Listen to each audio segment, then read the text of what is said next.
it freaked me out a bit, I'll be honest. That was where my limit was. I was laying down to go to bed. I looked out the window and I see a ship, initially bright white kind of orb. And so I immediately felt them in my mind. What struck me about it is I often see them up in the sky, but this was quite low and quite close. Now, this is what was different that had not happened before. There was a distortion experience that started to enter the room. It felt like I couldn't focus, but it didn't feel like that inability to focus was coming from me. It felt like my actual surroundings were morphing.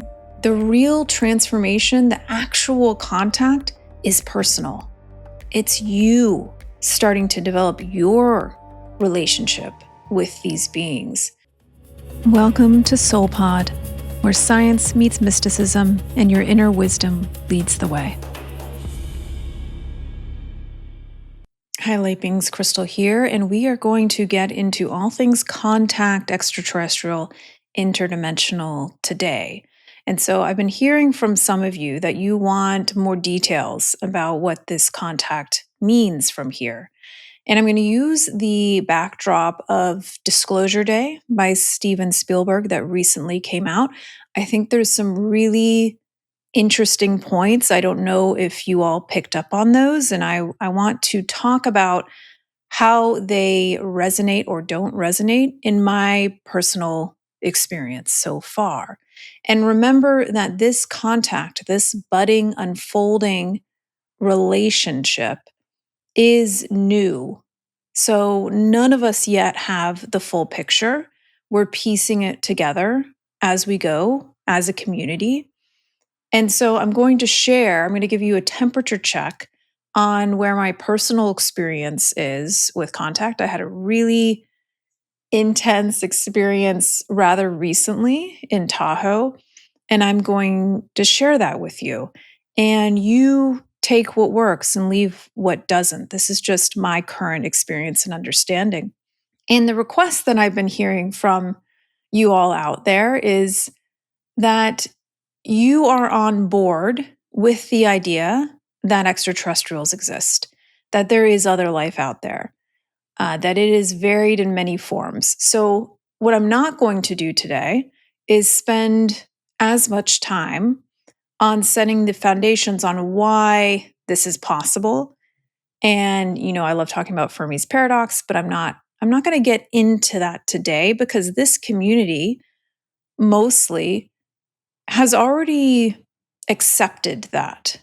You've already on some level started to at least process the high likelihood that there's other intelligence out there and that it is here in some form.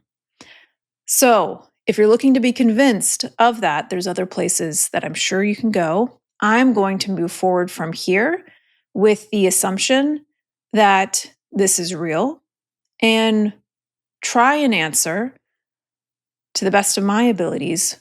Where do we go from here? What does this mean for what's next? Before I get into my personal experience, let's use Disclosure Day for a jumping off point because I think it's such a good one. If you were looking for a movie that was more like Independence Day, then you were likely disappointed by this movie. And I understand that. The reasons for why I believe Spielberg made this movie is a vastly different reason than why Independence Day was made. Independence Day was fear-based entertainment. And that's the majority of what we have been fed over the last 80 years. And so it's a big shift now from starting to think about this relationship from a domination hierarchical standpoint into a relational standpoint. And for that reason, I think that what Spielberg did was very powerful and very nuanced. And so here are some of the things that resonated with me. So if you haven't seen it, spoiler alerts, but From a personal perspective, at the end of that movie, we went and sat in a bar, and my husband, got a drink, and I was just in silence for quite a while. And I still can't tell you exactly why. There was something deeper about that movie that resonated that I'm still processing. I think one of the things that felt deeply impactful is that for people like me who are an experiencer, which I love that he gave that a name, not an abductee, a experiencer, there is something about being seen in the media that you are consuming, even though I know it's not a documentary. There's something about that it's deep. It's deep. That's all I'll say about that. And so it took me some time to process it and to sit with it. So, one of the things that I find so interesting about this movie that I don't think we have seen in other movies in this context is that the main character was activated. Margaret, I believe is the main character's name. She was activated with the extraterrestrial contact. There's so much to talk about here. And so we can talk about how she was activated, which reframed the abduction experience, which I found very interesting. That as a child, she was approached by these animal like figures. It was very Disney, if you will. And this is one thing that deeply resonated with me because when I was first contacted in 2011, 2012, they approached me as my childhood cat. And I knew that it wasn't a cat. I knew that it was them. But they put me in such a position in consciousness. This was not in the physical experience, in the astral experience. They put me in such a comfortable position. I was in my parents' house early in the morning, which was actually lining up with what was happening that day because I was on the west coast of the United States, which is behind the East Coast. So I was standing in my astral body in my parents' house, very safe. It's morning. Everybody's running around me but doesn't see me. And then my childhood cat approaches me and starts to shift. And this one's very personal to me, so I don't share. I'm not quite at the point of sharing all of it, but that was exactly my experience. Now, why did they do that? Why did they approach in that way? Very much feels like to me they are going to incredible lengths to try and create a relationship without invoking fear, especially in your first few contact experiences. That says to me they deeply care about our capacity. They do not want to overwhelm us. They do not want to freak us out. That starts to build trust. And I've grown to trust them quite a lot over time. And so that really struck me as incredibly interesting because that was literally my experience. Now, she is activated in some ways by these beings. I find this very interesting to connect to the channeling experience, which I have also, if you've been around this channel, know that that's something that's emerged in the last year. And it also blows my mind that in that first contact experience, they told me that they didn't say channeling specifically, but they indicated that they would be back in a bigger way later in my life, and that it was my free will whether I wanted to participate or not. And then the channeling came online this last year. And they've been giving me nudges from time to time saying, okay, focus here, tune into this. And so I've been getting these hits from them. So that's interesting to me because she started to have an increased ability, and I believe that this is accessible to all of us. So when you ask me, what do you think is next? What is the reality of what's next for this contact? I can't tell you what their day to day is. I don't know that yet. So I can't really speak to that. I can tell you that channeling is a form of first contact. This is a way that they can communicate through people who are willing vessels, co collaborators, already in some sort of relationship. I view channeling very differently now, and I honor it much more than I used to. If you start to look at it as this is real and this is a first contact relationship, it makes so much sense because they can start to communicate through us. We don't have to deal with the form that they're in, where they're at, their ships. We can start to form a relationship through consciousness. That's the other big takeaway point here, is that this relationship is not as physical as people are maybe thinking that it is. It's starting in the non physical, it's starting through consciousness.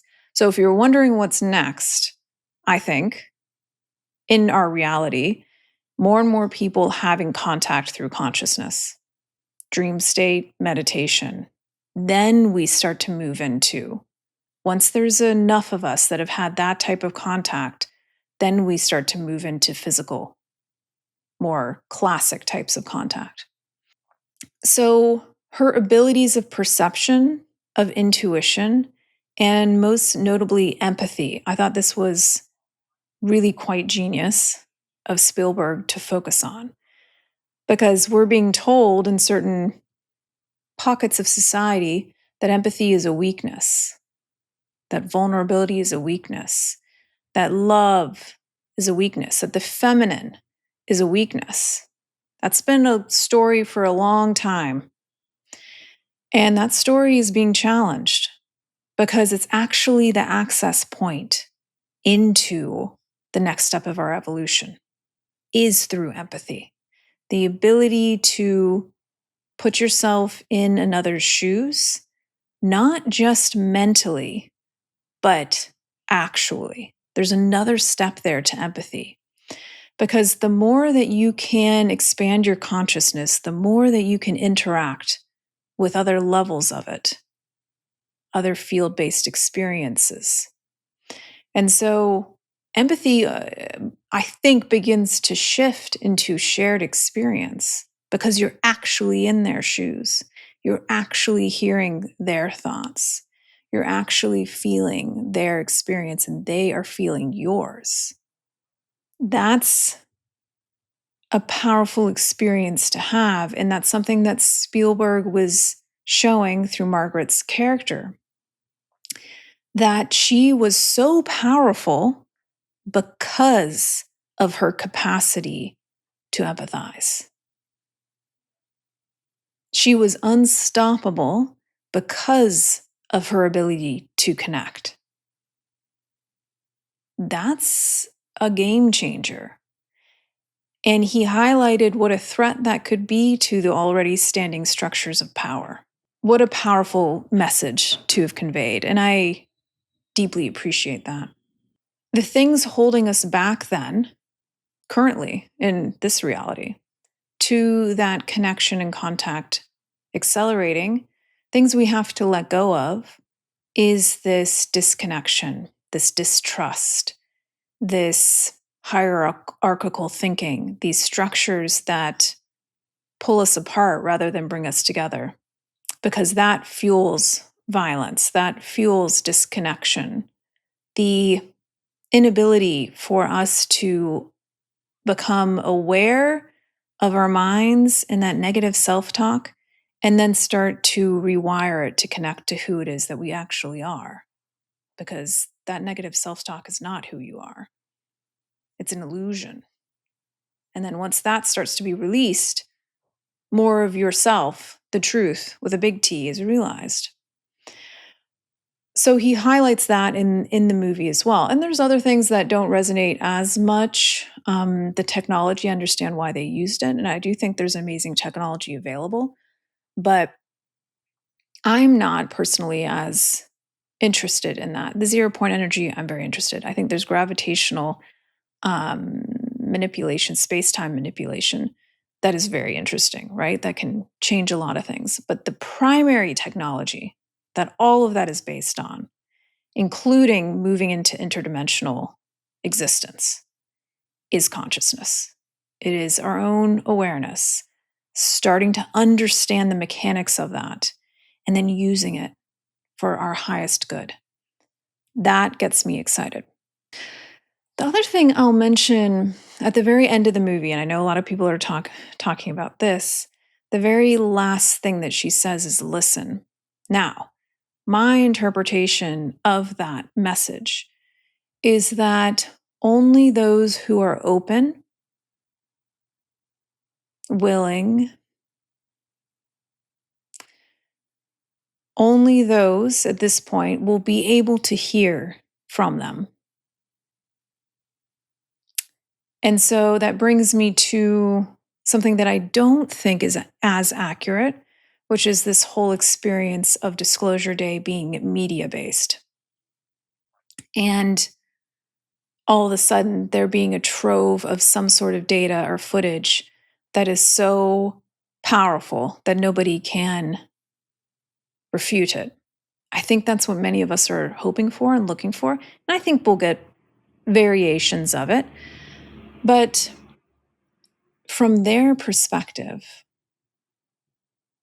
from their perspective, it's not a very effective form of furthering contact because we've already had first contact. We've already had disclosure, is what they tell me. The information's already out there. It's our inability to accept it, to believe it. And that's understandable, right? Because we're also simultaneously faced with all of these issues with trying to decipher and agree upon what truth is. So I understand that, and I can empathize with that experience of like, well, can I believe this? Can I believe that? Now, that is exactly why what I'm experiencing and what they've shared with me is that contact is not going to be that. It's not going to be these military men and women who I appreciate, who are pushing the conversation forward. Don't get me wrong, that is a part of it. But the real transformation, the actual contact is personal. It's you starting to develop your relationship with these beings, with our star family. We've just forgotten that truth and we're being reminded of it now, not at a regional scale, at a global scale. And so I would urge you to consider that what comes next is not what's portrayed in that movie, a big media disclosure. I would urge you to consider that what comes next is you, your relationship with extraterrestrials, your relationship with interdimensionals from a love and above frequency. How do you get there? Consciousness, meditation, starting to open yourself up to the non physical experience, the interdimensional experience. You get there through that work of consciousness and willingness, openness, and curiosity. Not all of us are willing right now. Not all of us are open, and not all of us are curious about contact. And that's okay. But there is something shifting in the collective such that more of us are accelerating into that relationship. And it's also why many of us are here in this incarnation, is to not just expand our relationship to each other, but to the greater intelligences, not greater than us, but beyond Earth intelligences, beyond this dimension intelligences that are available and also willing to connect and work with us as mentors, as peers. My takeaway is that technology what we consider to be technology. This is why you always hear me harping on in SoulPod that the real technology is within you. That's the inner technology of consciousness. And then as Spielberg highlights, of empathy as technology, powerful technology. That's a reframe. That's a reframe that I don't know if everybody picked up on that one. So contact is another thing I think is accurate. Contact is perception. It is not a spectacle. Contact is about perception and interaction through consciousness. Contact is personal. It's not a spectacle. And it's not likely to be at any time too soon, but maybe in the next few years, a larger collective experience in the physical. I think that will come, but they've really made it clear to me that that's not as effective for developing a relationship. I hope that makes some sense. So, my personal experience. This happened a few months ago. I went on a journey, a trip for the weekend to visit my friend. So it was not just my experience, there was another person there. And interestingly, I kind of forgot about this experience the last like month or so. And recently I was like, wait a second. It was a little odd that I had forgotten it. But I'll try and walk you through this step by step so you can get an idea of what this actually was. And I preface this with I've had so many contact experiences that are very energetically based, sometimes physical with like ships and beings, and a lot of times through meditation. So there's all of these different. Each contact experience is going to be unique. There's all of these different levels and layers to it. So what I'm going to share about this experience is only one type of experience. My kind of daily, weekly connection with them is mostly non-physical, and oftentimes, at least in the sky, they will show up when I'm interested in connecting. So I think that's important to just frame there.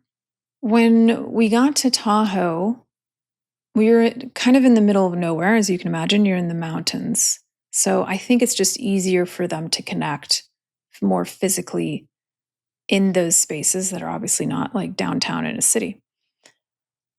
And I was laying down to go to bed, and I looked out the window over a lake that the house was right beside. There's nothing out there. We're very, again, far from any other developments. There's really nothing out. It's pure wilderness going into the mountain range. And I look out over the lake. I literally just put my head on the pillow, and I see a ship, bright, initially bright white kind of orb, super low. I would say like 100 feet over the water at most. And so I immediately felt them in my mind. I can still kind of feel it. And what struck me about it is I often see them up in the sky, and they shift in amazing ways and move in incredible ways. But this was quite low and quite close, and I could see them quite clearly. And so there's a little bit of me, and I'm sharing this very honestly because I want you to really get a feeling for what this could be like for you. There was an initial reaction of like, "Ooh, surprise!" And I see you, I feel you. Now, this is what was different that had not happened before. This was the first time this happened. Interesting that it's a little bit happening right now. There was a distortion experience that started to enter the room, meaning that it felt like everything was not spinning, but it felt like I couldn't focus on anything around me. But it didn't feel like that inability to focus was coming from me, if that makes sense. It felt like my actual surroundings were morphing.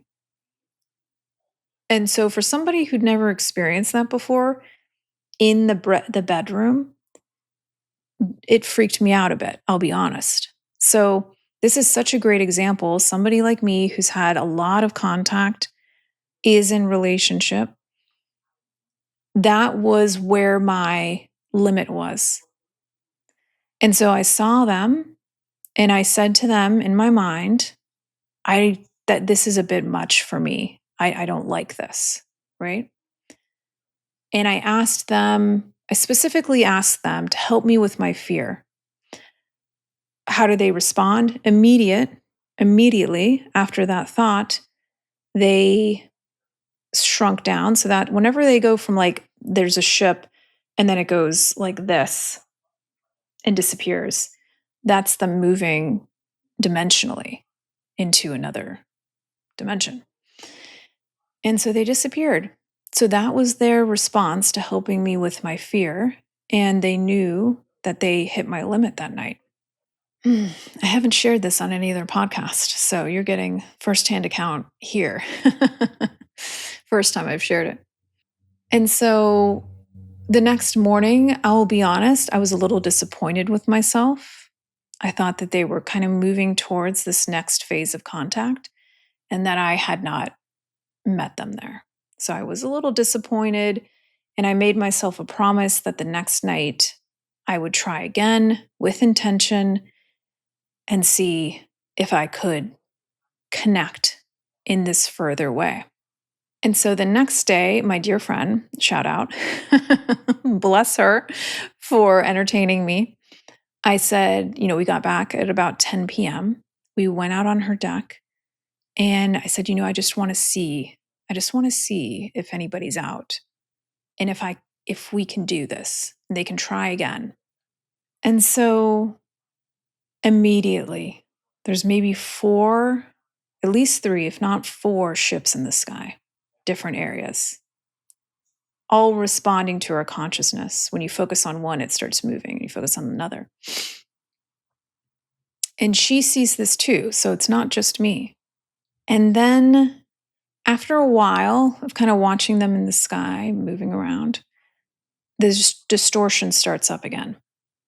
And I ask my friend, I'm like, are you experiencing this? Like everything's feels like you can't focus? She agreed. She's like, absolutely, I'm feeling this. I'm experiencing this. And so that continued in waves. I don't really know what that is. My feeling is that it was them approaching more closely and interfering with our ability to see certain things, probably because we're not ready to. So I very much got the feeling that this wasn't meant to be a do us any harm. It was meant to protect us and that they were trying to come closer. And the big, I guess, reveal here is that we then saw them on the ground to our right in a little clearing.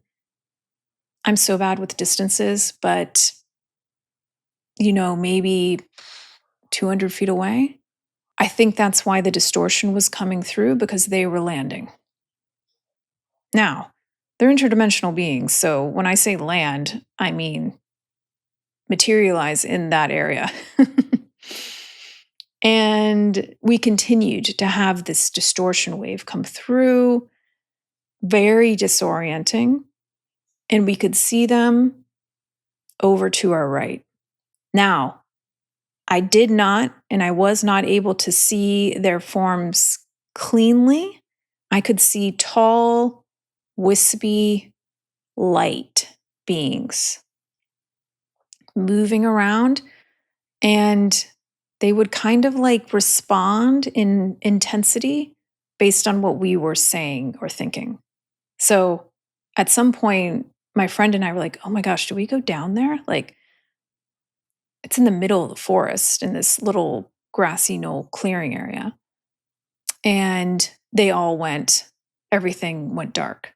And so for us, that was them saying, this is a good first step. So we didn't end up going down there. And I know in retrospect, you can always say, oh, you should have. But believe me, when you're experiencing the intensity of some of these experiences, how you act and react may surprise you. So give yourself some grace. The other thing that was really interesting about this is how much energy I was experiencing, and also my friend, especially in her body. Mine was in my head. Like I was literally holding my head at some point, not like it hurt, but I felt so much energy throughout my head. I was kind of blown away. That's why I had my hands on my head. I was like, what, what is happening? So that's their energy is so high and so intense. You could feel it. And this lines up with my experience in Joshua Tree as well, when they were purposely running energy through me in a very powerful way that changed my life. That's another story, and I've talked about it a few times. We stayed in that experience for about 20 minutes, and then they were still there, and we decided. I was a little overwhelmed. My nervous system was super, it almost felt like when you've come out of anesthesia and your nervous system is figuring out what happened, there's this kind of heightened intensity, and it can have a harder time coming back down into the we're safe, everything's okay space. And I have a lot of practice with that. So I know the things to do, but it was interesting that it had raised up and activated the nervous system in such a way that I needed to really consciously find a way back into homeostasis. The next morning we went out, and in that area, which we discovered was mostly like a rocky um, area beside the lake and into a grassy area, there was a bunch of burnt ground. Not like a fire pit type of burnt ground, in like a circle, a big circle. And not with like any burnt wood or anything like that, like the stones themselves. So, was that part of that experience? I don't know, but it was interesting. So, I share that as maybe an experience that you can open yourself up to when you're ready to having. But I still believe that the meditative consciousness based experiences are the best place to start to build that relationship. Now, what does this mean for us as a species right now? What's next? Who are they? I mean, I get that question a lot too. I can only answer that from the context of my own experience, is that at least the ones I'm interacting with are varied. So there's the interdimensional collective that I channel. That's one set of intelligences, if you want to call it that. An interdimensional non-physical collective. Then there's ones that are specifically here on the planet to contact us in a more physical way. I call them contact scout groups. That's also what the interdimensional collective calls them. And these are various beings. So the beings that I encountered in Joshua Tree, I don't believe are the same beings that I encountered in Tahoe. I don't think, but I also don't know, because I've had the experience of contact in many different forms. And that makes me think different beings. But they all are interdimensional. They all have various degrees of access to consciousness and that technology. My feeling is that we're on the precipice of this broader contact. And again, I don't mean a mass media disclosure. I mean more people having direct experiences. And this might be happening in bigger and bigger groups more often. And this way, you're experiencing what I'm talking about, this connection through consciousness, feeling them in your mind, in your energy. You don't forget that. It stands out. Now, as far as their motivations, I've shared this before. which is that when you evolve to a certain level where you realize that consciousness and this inner technology is an empathy and connection is the ultimate power, not a power over, but power to. Wanting to connect with and help others is a natural evolution. It's obvious. That's what the collective has told me. So, who are they? I don't know. I don't know all of them. I know that they're benevolent. They have been incredibly caring. And I don't even entertain, quite frankly, the option otherwise. And I haven't experienced anything otherwise. So, you can debate all day long about whether these more negative beings exist and are part of this contact experience. Not in my experience. I think be very mindful about where you spend your energy, your consciousness, the most important currency you have, where you place that right now when it comes to this budding relationship. Start to take it more seriously. And I believe that there's going to be more of us that start to connect with these beings on an increasingly physical level and are ambassadors. I think there's many, maybe some of you even listening to this, are meant to be these ambassadorial groups that help bridge the understanding between the earth and beyond. And to do that, you have to understand them. You have to walk with them, non physically and physically. You have to be open to that. And so that's an exciting prospect. But I think we also have to remember this is an unfolding. This is an exciting unfolding. And release the desire to have all the answers. You're not going to get them right now. You're not really ever going to, that's a whole spiritual conversation, this whole idea that you ever understand everything from this human perspective, which is limited. But we move beyond the human perspective through consciousness, and then you can start to have a higher perspective. This is the elevated paradox. So release that desire to know it all. Focus more on the openness, willingness, and curiosity. That would be my advice for right now.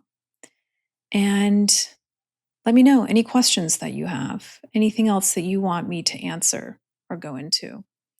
And we'll do this from time to time, like my pulse check on contact and where it's going for me and from what I can tell in the collective. Thank you, light beings. Till next time.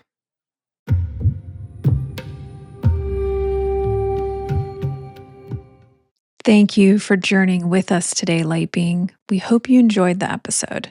And before you go, we want to invite you to explore the SoulPod app, where you can immerse yourself in daily lessons, guided meditations, and breath work to develop a soul-nourishing daily ritual and tune back into your own inner guidance system.